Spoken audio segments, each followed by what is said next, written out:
Hoje, dia 5 de agosto, dia da dedicação de Santa Maria Maior e Santo Apolinário.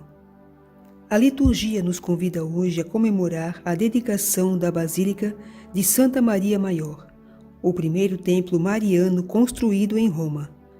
Esta igreja surgiu no Esquilino no século IV, mas foi consagrada pelo Papa Sisto III aos 15 de agosto, pouco depois do Concílio de Éfeso, em que se definiu a maternidade divina de Maria.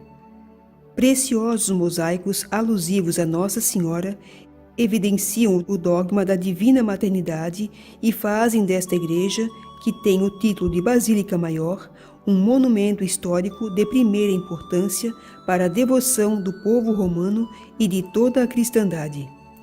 Seguindo uma lenda surgida na Idade Média, o lugar da construção desta igreja foi assinalado por uma camada de neve em pleno verão.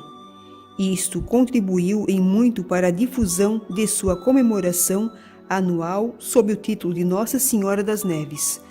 Todavia, com a última reforma litúrgica, o título da festa foi mudado para a dedicação da Basílica de Santa Maria Maior, Santo Apolinário, bispo e mártir. A história conserva neste mesmo dia a memória do grande bispo e mártir Apolinário, fundador da igreja de Ravenna, talvez a mais antiga na Itália, depois de Roma. Para imortalizar a memória do seu primeiro bispo, surgiu no século IV a suntuosa Basílica de Santo Apolinário, que se impõe à admiração dos fiéis. O nome Apolinário, alusivo ao deus Apolo, confirma que Apolinário nasceu de uma família pagã e se converteu pela pregação do apóstolo Pedro. Fez parte do clero romano e foi enviado por São Pedro a evangelizar o norte da Itália. Esta sua obra não deve ter sido fácil, se pensarmos no meio social daquele tempo, impregnado de paganismo e costumes quase bárbaros. As prevenções contra o cristianismo, considerado de origem judaica, nação desprezada pelos romanos, tornavam difícil o diálogo. A própria religião cristã, existente na moral, exclusivista em sua forma, se opunha à mentalidade sincretista daquele tempo. Apolinário, no entanto, soube implantar tão firmemente a fé cristã que a cidade de Ravenna se tornou um baluarte do cristianismo no norte da Itália. É desconhecida a data de sua morte, como de outros pormenores da vida. Mas a fama de santo, de mártir e a devoção que granjeou nos primeiros séculos o fazem um dos varões apostólicos mais venerados da antiguidade. De fato, depois que a Igreja obteve a liberdade religiosa com o Edito de Milão, em 313, Ravenna celebrava com grande esplendor a memória de Santo Apolinário no dia 23 de julho.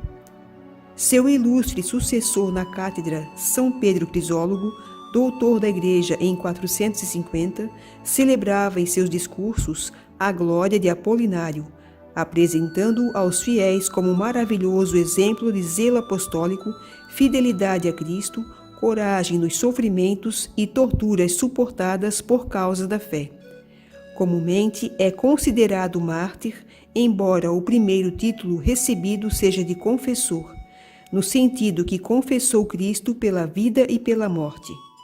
Seu culto, muito espalhado nos meios bizantinos de Ravenna, passou para Roma, onde lhe foram erguidas duas igrejas, já nos séculos V e VI. Depois passou para Lombardia, França, Renânia.